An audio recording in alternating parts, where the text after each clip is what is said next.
Bienvenue mesdames et messieurs, merci encore d'être de notre cerveau sauf Congo, toujours dans les cadres. Il y a ma solo Mboka, voilà, en tout cas, comme tu es bisogné sur polémique autour, il y a affaire, accord, dévoilé cette fois-ci par Joseph Kabila, autorité morale des sénateurs à vie au Yolelo, a outil qu'on rappelait, député, sénateur, il y a FCC qui non. Il y a bel et bien accord où il va signer avec un témoin Bazalaki. Qu'est-ce que Félix Tshisekedi cherche dans la consultation? Est-ce que Martin Fayou, militaire à la Mouka, le lot va boire une consultation faite il y a chef de l'État où il va se qualifier et ça va chef politique entre Félix Tshisekedi et Joseph Kabila. IDPS balopinini tokitaki na base IDPS buyoka bandeko IDPS ndenge balobi mbote combattant mbote ndeko Ousmane. Voilà, alors mitune zakaka inyo sakeli ngesala mao ndeko Joseph Kabila pe kuna ayasali ayepe consultation balobi ke no bozana idée ya ko débaucher na kati ya FCC pour besoin majorité dans l'Assemblée nationale. Tomoni appelle il y a Joseph Kabila, autorité morale à FCC. Ndenge ayambaki les 338 députés Oyo. Bango bapesi ba bayaki. Ba iko répondre pour nous bloquer chef de l'État à réciter la mission nae. Côté Mususu, consultation nationale. Martin Fayulu parle bien 1-1 et ça ba ya Joseph Kabila na Félix Tshisekedi. Na ebité bino bozo kanisa nini na situation mboka o tozo traverser. Merci ndeko Ousmane. 6 minutes nde makambo. Discours ya 6 minutes et zui ba jour. Il faut risquer dans ba semaine pour ba trouver explication nango. Pour nous que rapidement na makambo Fayulu. Oui mais Fayulu président mona qui était na kata discours président était clair. À consulter les leaders des partis politiques et puis représentatifs. Fayulu a moko député. Moko député. Alors ça consulté. Et tant à comprendre alors il faut à cause de sa confusion na mitu ya batu pour mitu mais oh c'est que dans des makamba boy. Yenda dans la 1 Fayulu et Kabila ils sont 1. Alors 1 a fatigué Kabila. Parce que 1 a fatigué. Pas pour la mémoire ni on matin on comprend était 6 minutes on se mobile pour 6 minutes comment peut ça va $100,000 na ba jeep pour $6,000 parce que va consulter ou créer le problème non va bien consultation ils ont débouché na gouvernement de l'union nationale de l'unité nationale yaba na Congo l'été ya ndamu te sokoza Congolais ndambu loka ba Fayulu yote Congolais ko atambu mamba yote Kabila yote mena siko exemple penda ya bana Congo mena Kabila aussi ko bimisa abanga makora même consultation ba doyeba e banda ezo salema ezo ndenge nini ti siko doyeba te mena koyeba so que consultation wana ba Congolais ba kutana ki kala na sima mo konzi Félix Antoine Tshisekedi ba solo là déjà alors ah comment quand il va officialiser yango et comment ya batu nyonso vous comprenez où est ça masiko et dans la formalité fallait que papa Pépé Ilunga akende 6 minutes et bon gouvernement mais Joseph Kabila lors il y a rencontre na ba député na ye o alobi que non malgré au nyonso le président de la République Rosala nous avons l'accord. Tu signes l'accord. Merci beaucoup. Bon, moi, je qui fait Tshisekedi que non, il y a un nommé. Mais bandu bete na solo ko le loté. Ils sont là ko bandu bete na le loté. Avant publication ba résultat provisoire. Bazongeli sur l'accord. Ils ont ba encaissé coup, bazongeli sur l'accord. Balobi 338 députés. Bon ouais. Bon na kati na ba sénateur na ba mazalité. Na kati na ba tabati bazalité. Salamu quelques sénateurs bazalaki wa. Salamu batu ya Bahati. Salamu batapius. Salamu batu ya Fallu.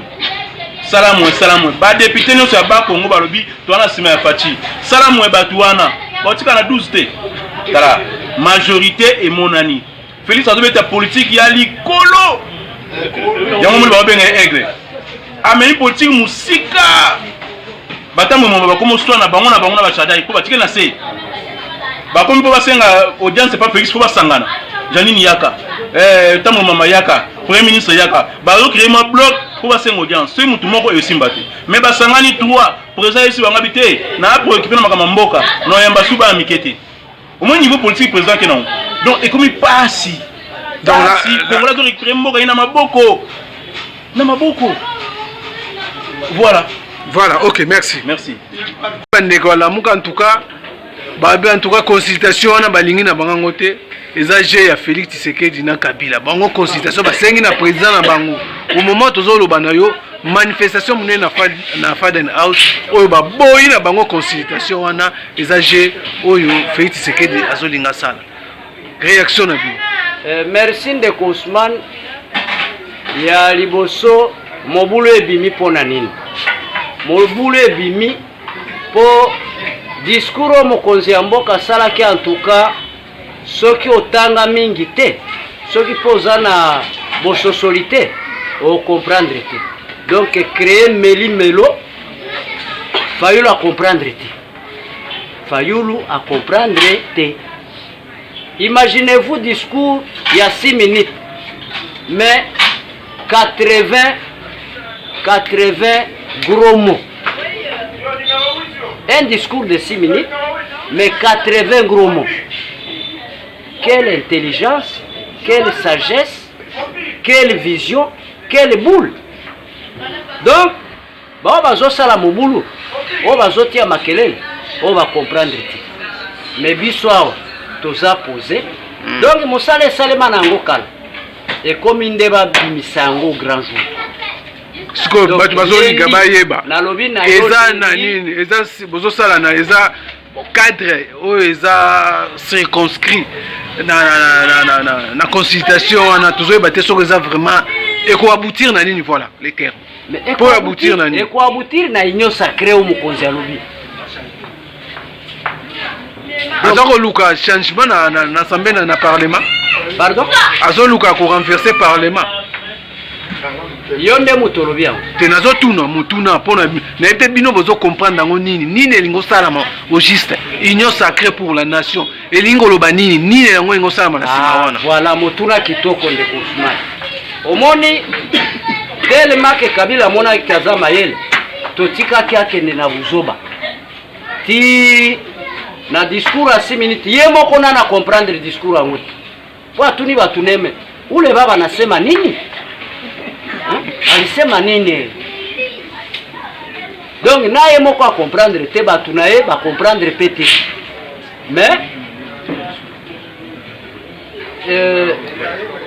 Evariste Bocha azalaki clair alobi soki makambo ekomi na niveau oyo tokomi lelo senemi Mabunda et Tambwe Mwamba parce que ils ne savent pas interpréter à bon escient la constitution. Donc tellement to sala une coalition au lieu de la franc et sincère to sala musala na ndenge sengeli 2 ans après to bande ka korompo le président lobité to kata ngo kambala moko match katana mais match katama to landaki ye parenisaki ba elina ye to moni na télévision ba yosi 338 ba député na ba sénateur ba répondaki na appel ya autorité morale na bango oyo abimisi aussi vérité ya accord accord ezali situation ya accord oyebi un accord c'est un contrat qui peut être résilié même après 5 minutes après la signature mais qu'à cela ne tienne ti lelo totuna tosi totuna peyo accord yango babimisaka yango te pona nini promettre abimba leur kabula ba copie na ce qui est vrai le président de la République a été clair et net lobi accord ngana eto sala ezalaka verbal ya ko sécuriser na mwasi na bana na ba bien na ye ezalaki accord par écrit même si accord par écrit ezalaki mais accord nini va ko résilier c'est un contrat on peut le résilier à tout moment. On a kozonga na o mutuno tuni. Est-ce que parlement akobumango akobumango pour Simba Souta ayambaki 338 akopanza gouvernement to akopanza te d'entrée de jeunes à zoe besoin de Ousmane na bandeko bazolanda. Déjà gouvernement c'est quoi? Et quoi il comment? Va charger Ilukamba mission d'organiser la prestation de serment à juge. Ilukamba organisé bien. Je le félicite pour autant. Mais en dernière minute, Hakimi. Donc, en d'autres termes, il s'est auto-exclu. Ami Longola qui est moko. Bon, si on a minute, à Gossale la wapi parce que le gouvernement Zali renvoyé s'inédit na calendrier grec. À Gossale la wapi. On a pas conseil des ministres, mais hier il a déposé le projet budget à 2021. Pardon? A-t-il déposé le budget 2021 au l'Assemblée nationale? Budget, ko défendre yango na lola. Ok, ko défendre yango na lola. Donc, disons, la consultation débute dès lundi. Dès lundi. Okoye banani akoya pe nani akoya te oyo zoka ngape na moni na bande filante ya télé 50 ke bazana 350 députés wane zana lo tobota kabana est-ce que tobota mitema député andi mabulo d'ailleurs pour ceux qui bati mutu makasi le président sera obligé de dissoudre le parlement officiellement. Or, les aveux n'a été à l'Obakangosha. Mais tous en apposandé, Tobalola Masolo. Merci Ousmane. Na elonga na koloba, les amis mingi na pouvoir nyos. Pouvoir quand on a béni pouvoir, les affaires na koloba. Ça c'est tout ça na mon conduit libéré par le constitutionnel. Et ça qu'on peut sa président prérogative à ça la pour à la ça pour bango ba salani.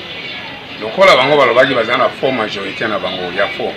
Oba sangana ki majorité bandeki balingi basala ke mboka tambola ke ba place nyoso basala boeza la taba passeport pour ba bimisala bato ba passeport basoma bazo calé pourtant on comme à 4 ans bato baloba ke oh voilà un président sala ke le côté oh Kabila zozonga ba ko mumuno ba ko mosaba ba tour ya ba est pour baluka Kabila zonga biso to bien donc la mboko to didia ko panzana panzana zozo mboka zozonga sa wana vous comprenez tout ça bon dans notre projet société na biso notre salaire en côté on a ni peuple d'abord to kasino ka do na peuple d'abord peuple pas autre yo ba soki alobi kaka dissoudre ka parlement ka siko yo mona ne bato bobeta manza za butu mo bato bolala te o ka ba pin butu mo bi donc to ebi déjà makanisa ngo nyonso ba imatuti obino mona imatuti ba Rwanda mo ba yako chabiso ba makelele ngo to lingiso biso ba na mboka tosa union sacrée. J'espère que ça va être kala il de festa sala union sacrée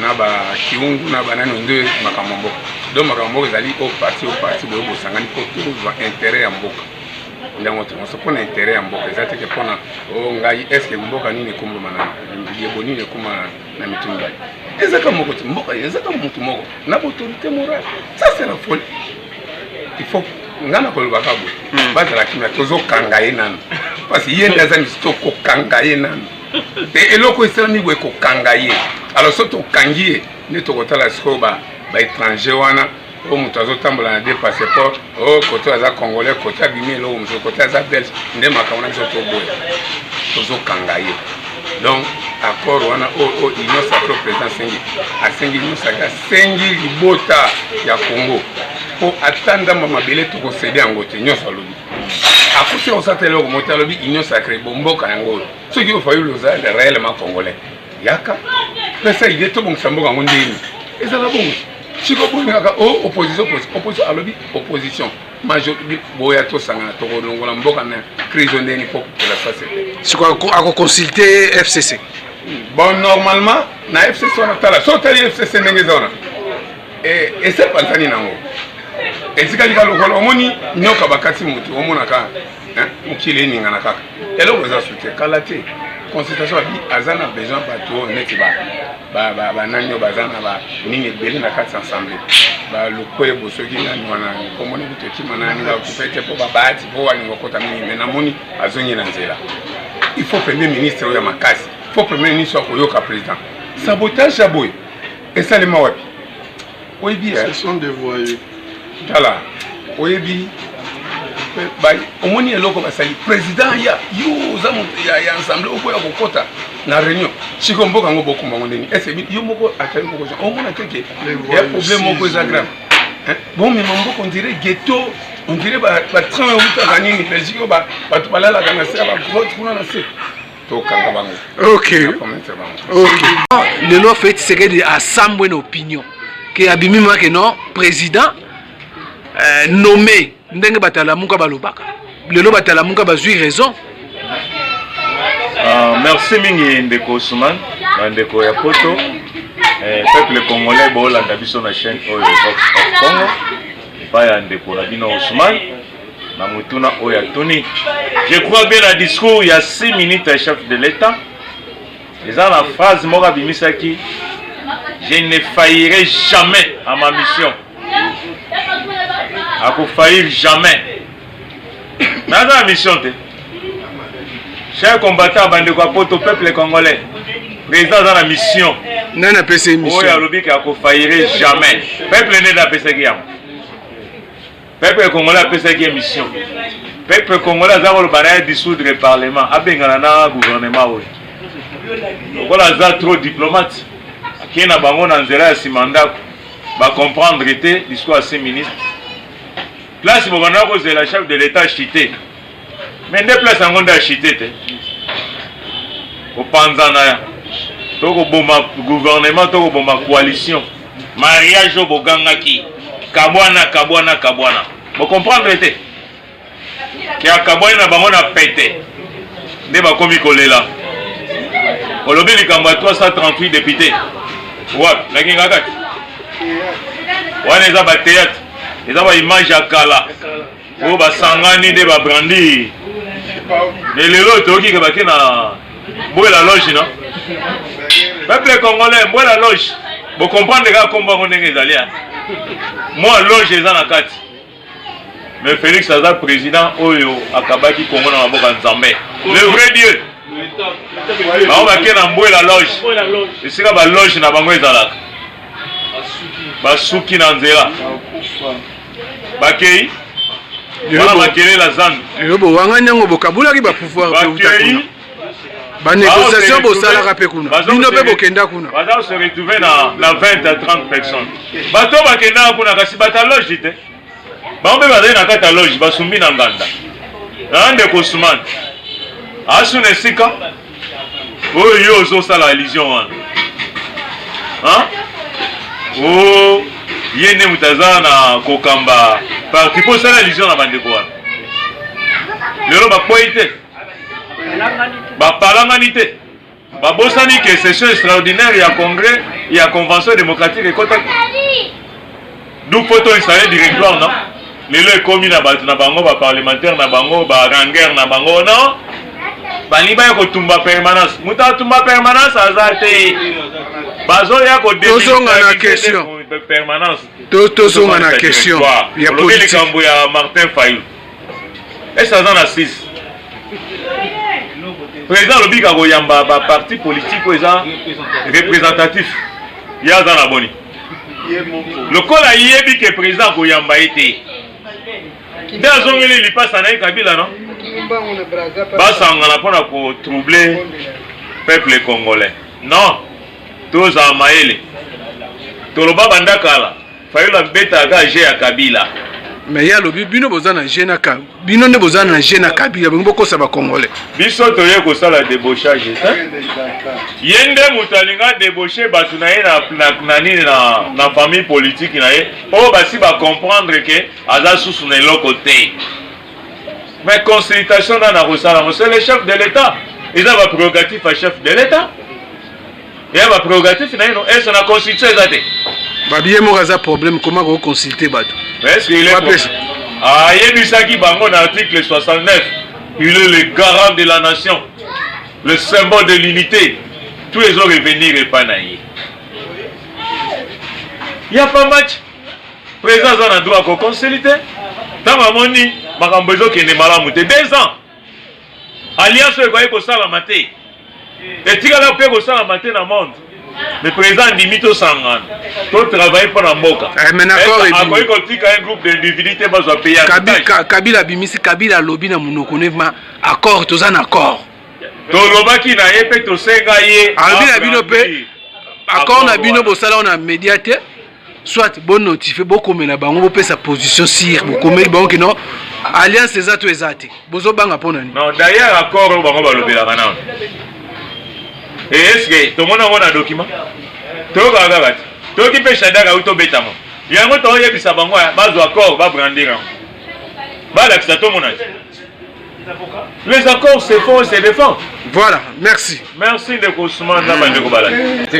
Ndeko Ousmane, souffrez que nazo point par point. Ndeko Ousmane, nazo bandana nous na discours où est créé Chambula ndenge doya lobaka Chambula. De créer Tolé dans la plateforme politique, dans la parti politique, et puis créer Tchambula dans le Sénat et puis dans l'Assemblée nationale. Ndeko Ousmane, Félix a constaté que 2 ans durant, nous qui étions hier des opposants farouches dans le régime à Kabila, mais nous avons accepté parce que nous avons remporté les élections. Et nous sommes aujourd'hui au pouvoir.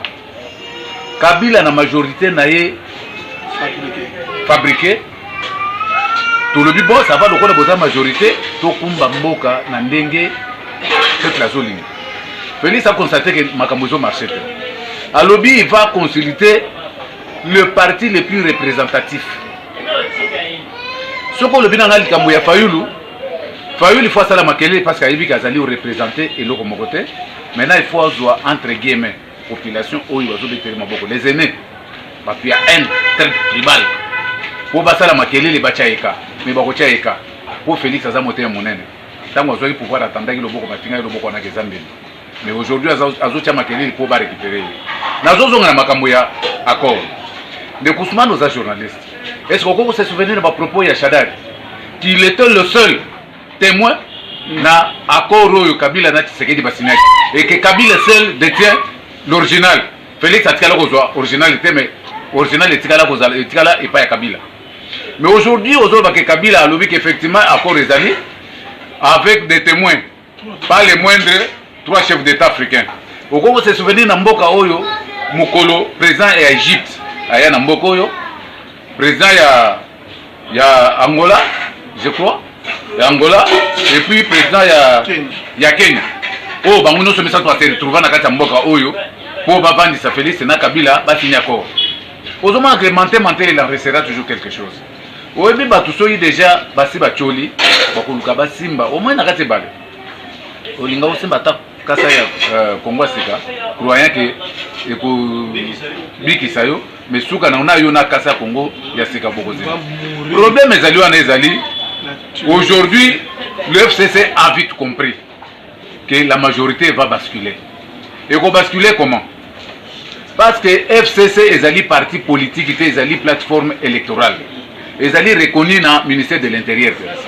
Cash est une plateforme électorale. Et est reconnu dans le ministère de l'Intérieur. Les partis reconnus dans le ministère de l'Intérieur, ce sont les partis les plus représentatifs. Qui na une élection, au Séni en Rangisaki, au ministère de l'Intérieur et Rangisaki, avec les groupes, comment on les appelle, les regroupements politiques. Comme FDCA Yabati, avec ces partis politiques, au Bazali reconnus. Maintenant, le PPRD seul veut s'accaparer de toute la majorité, de toute la composante FCC, entre guillemets. L'FCC n'est pas un parti politique. Au moins, il place les autres salariés. Donc, dans mon échec, les autres ça va vous bilobéla. Vous comprenez? Félix va consulter FDCA. Yabati a consulté ma parti local là-bas. AAA, au Bazali, reconnu dans le regroupement, il y a parti politique Yabati. A consulté Pius Mwabilu. Il est avec ses députés. a consulté Moïse Katumbi avec son ensemble avec les députés, a consulté Jean-Pierre Bemba avec ses 26 députés ou 22, 25 députés, a consulté le parti politique où ils sont représentatifs dans l'Assemblée nationale. C'est là où on a que PPRD Azolela, Azol Félix Azol débauché. Mais tous on en a une histoire. Banane va être champion de débauchage. Mais nous n'allons pas débaucher. La raison pour laquelle nous avons un discours. Félix, et ça le journaliste, que Félix, tout le monde s'attendait que Félix, à partir d'aujourd'hui, j'ai dissous l'Assemblée nationale. Je demande au Premier ministre de déposer sa démission. Pourquoi? Parce qu'il y a la prestation de serment. Mais Félix a un bango likolo. Likolo ya ngomba. Likolo ya pyramide. Alobi, le peuple congolais, bandeko ya poto, bandeko ba combattant, ba peuple congolais. Et si vous avez la Félix na premier discours à Salaki, vous avez un deuxième discours tant que vous avez vers biso, pour annoncer biso résultat de la consultation à Sali.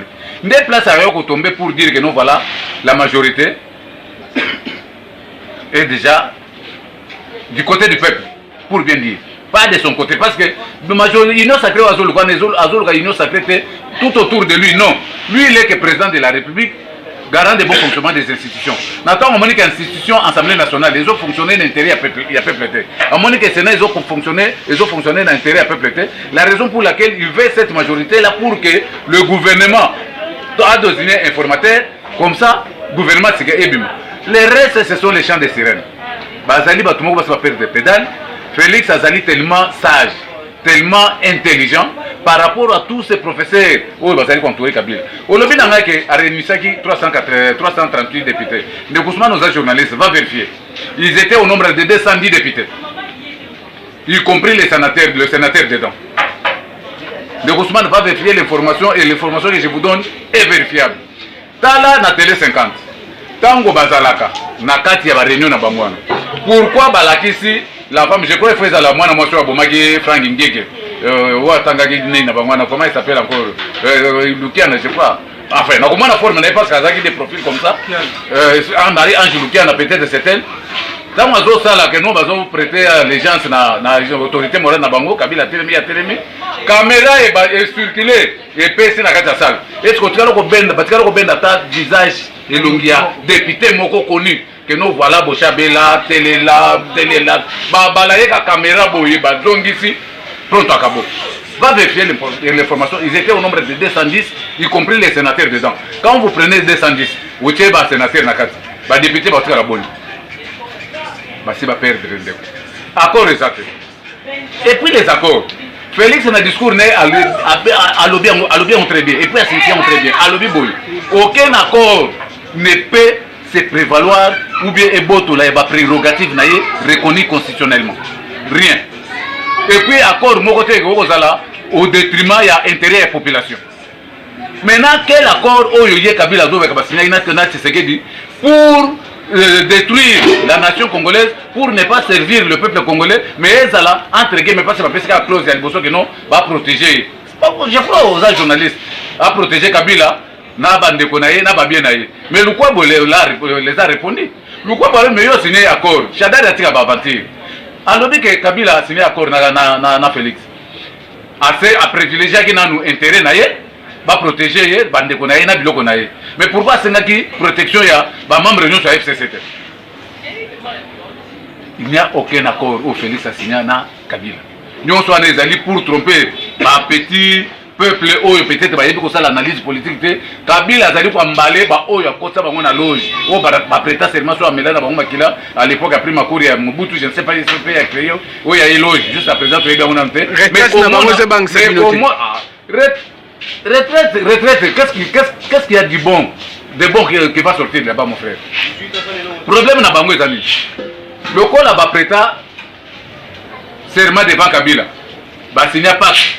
Moi, je ne comprends pas des professeurs d'université, entre guillemets, des gens, Oyo, tant que vous vivre dans la Moko, Kabila Zaïna Zamba, peut-être il était encore taximen. Mais aujourd'hui, Bazali faut fléchir devant quelqu'un qu'eux-mêmes ont façonné. Mais est-ce que nous avons vraiment des députés? Si seulement nous avons des députés, entre guillemets, il y a FCC. Non, ce ne sont pas des députés, mais ce sont des députés. Batumoko, baza na conscience baza na bolingo mboka te et puis baza na bolingo ya population congolaise te. Félix c'est l'aigle majeur. L'aigle majeur, je crois que Tengezo a répondu à Bango. Venez, il y a serpent jamais et vous tirez à la atteindre. Aigle a sali pour voler, nous allons mokona ba monote. Ba mono ba volaka à basse altitude. Aigle a volaka likolo. Tellement que Félix a mis politique dans ndenga likolo, il y a un des petits bango bilobela. Mais en bref, peuple congolais, boz à la calme, consultation. Je crois c'est le lundi que ça va commencer, mais on est encore formalité. Pour bon, on a dit que la politique étrangère, mais ce qui est déjà fait est fait, et Kabila d'ici là sera arrêté. Là, je vous confirme, parce que nous avons s'entêté. Parce que je crois, moi je ne crois pas peut-être dans les réseaux sociaux, et les mensonges. Pour Kabila, pour ce Kabila lobby, c'est que Félix a lobby c'est Kabila. Pour ça, comment du coup Kabila va communiquer on a un accord, ou ceux qui peut-être accord tant on a RTNCT, na BBC, dans la voix de l'Amérique. Et de la Félix, est-ce que Kabila peut tenir ce discours? Et ça les discours à Bachadari, tout autour de lui, pour flouer la population. Mais on peut croire dans le discours, ce sont des gens vraiment qui ne réfléchissent pas, qui ne savent pas faire l'analyse politique. Il y a Congo pour voir que Félix a ligné. Il y a un accord, la Mouka Babi, au moins, il peut pas réseau de Obaki que non. Félix Tshisekedi Azaki nommé na Kingakati. Ndeko Soumane, c'est la raison pour laquelle confusion côté na Mitouya la Mouka Bouta dans Mitouya Fayulu. Mais je ne crois pas que Mouzito Azana même logique na Fayulu. Consultation et Zali dialogue té. Et Zali concertation té. Fayulu crise de plan de sortie na Zalaki va se retrouver dans un dialogue pour résolver la crise. Maintenant dis-moi cette crise là Félix c'est moi constater que non crise et Zali entre liés na coalition. Donc pour bien faire comprendre nos populations, Félix a lobby coalition FCC Cash à Bouo, Pia. Donc ça a mis déjà coalition wana ezalaki entre Cash na FCC. Ceux qui vont comprendre Félix, François Félix c'était, mais na club donc en bref. C'est ce que Félix a bien dit dans son discours. À mon avis, la coalition n'est pas apporter bonheur à peuple congolais. La raison pour laquelle Yemoko a mis ça informateur. Il consiste les partis les plus représentatifs. Maintenant, Fayulu, en tant qu'avec son parti SID, Azali représentativité. Pour consulter les autres membres, il y a la Mouka comme Moïse Katumbi, comme Bemba, et comme les autres, Bazali plus représentatifs sur l'échiquier national. Bango Wanande Bakosa, la Union sacrée, na Félix. Non autour d'eux, il y a Félix, mais autour d'un idéal pour le bien-être de la population. Voilà, merci. Merci Ndeko. Merci de ce petit Kolanda. Comment les combattants va réagir, va passer ses positions bon, par rapport à bateau news, bazoko linga pour créer confusion c'est nous bango na mitu ya ba congolais. En tout cas, merci na bino, merci na fidélité na bino to kutani mbala sima. Bon week-end à toutes et à tous. Bye bye.